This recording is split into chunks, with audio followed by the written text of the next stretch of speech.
Going, guys, today we're doing vehicle maintenance. I am replacing the front shocks, or the strut. I'm reusing the coil. I will be painting the coil. I got Mopar front shocks. I got a new bump stop. Already got most of the work done. I got the strut pulled out of that suspension fork, whatever you want to call it. I got a nice big fan keeping me cool, playing some tunes. Got the electric car charging off the work trailer again, just because whenever I have it here I like to use all the power I got to me. If I don't have to use the house power, it's sweet. So we are charging. And the crazy thing is this inverter, the fan does turn on and off, which is nuts. We're running out of power though. This thing shuts off at around 43 volts because I had this inverter custom built for more like 60 volts. Solar is not putting out right now. It was well over 700 watts not too long ago. Let's see what we got here. Yeah. Oh, and another thing, my panels are dirty. I really gotta wash them.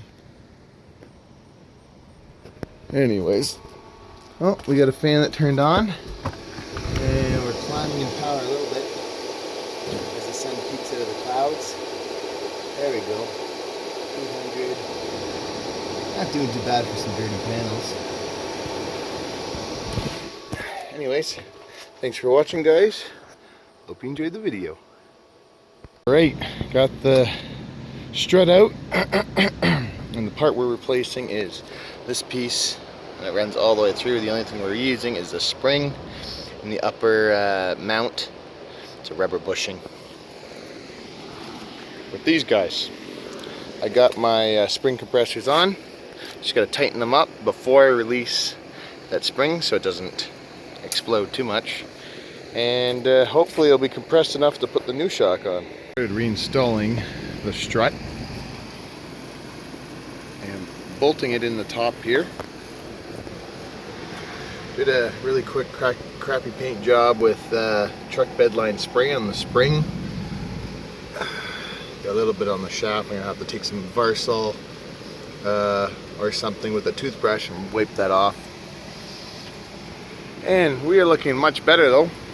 Nice new shock. Just gotta slip that in, put the bolt on, start reassembling, and then I'm 50% done because I still have the other side to do. And this is taking me approximately an hour and a half so far. And yeah, so the whole job will probably be about 3, maybe 4 hours. And when we're done this, might get around to doing the outer, what is it, the outer tie rod on the Nissan Leaf. I checked it and it all of a sudden has a tiny bit of play, so I'm gonna replace that. And yeah, we could guys enjoyed the videos and hit the like button.